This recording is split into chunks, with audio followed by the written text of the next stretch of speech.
Here's what I think. I think from a performance level, the performances are great.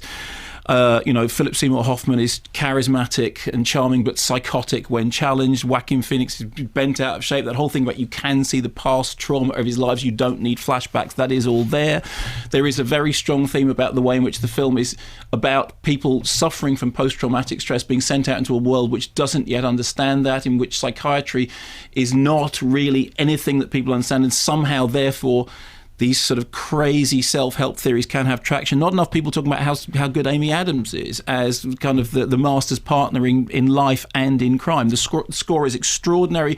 Greenwood's work once again doing that thing about it. It's constantly wrong foots you. It doesn't blend into the background. It's there and it's edgy and it's strange. The film also looks beautiful. I didn't see it in 70mm. I saw it in just a digital projection and it looked fantastic. And it reminded me of when people talked about Barry Lyndon, the Stanley Kubrick film. They said it looks so great that you start to wonder whether anything's actually happening. And if there's a criticism of The Master, it is that obviously it is very low on narrative. It is also probably the least accessible of Paul Thomas Anderson's movie. I mean, whereas Boogie Nights had a narrative that was inspired by Goodfellas to some extent, this is almost ambient filmmaking. I mean, Magnolia had a superfluity of narrative. This doesn't have narrative. I mean, even in terms of There Will Be Blood, which appeared to be rewriting the language of narrative, this has even less narrative than that. To some extent, it's a companion piece to Punch Drunk Love. It's about somebody who, on the one hand, believes themselves to be full of a creative urge, on the other hand, has these explosions of crazed violence. And I think that it will divide audiences in exactly the same way. The fact that I love it, I understand, involves a leap of faith, because I love Paul Thomas Anderson. I love Paul Thomas Anderson's movies. I love watching a craftsman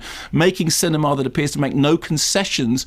It is just the cinema he wants to make, and I don't think for 1 minute that is something that will be shared by absolutely everybody. And again, I cite Nigel Floyd, whose objections I understand entirely. John Sweeney, when I interviewed him about it for the Culture Show, who had experience of the Scientologists. I mean, this is as close to the L. Ron Hubbard character as the Mark Wahlberg character is close to John Holmes in Boogie Nights. It's inspired by but not directly drawn from.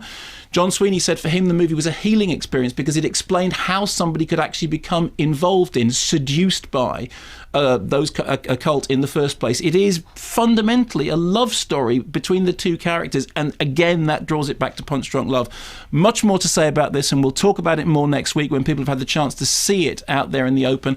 I really, really like it. It's not my favourite Paul Thomas Anderson movie, but I think the man is an artist and I love watching him work. I understand that not everyone will feel the same. Can I just say it is possible to embrace both Twilight and Paul Thomas Anderson?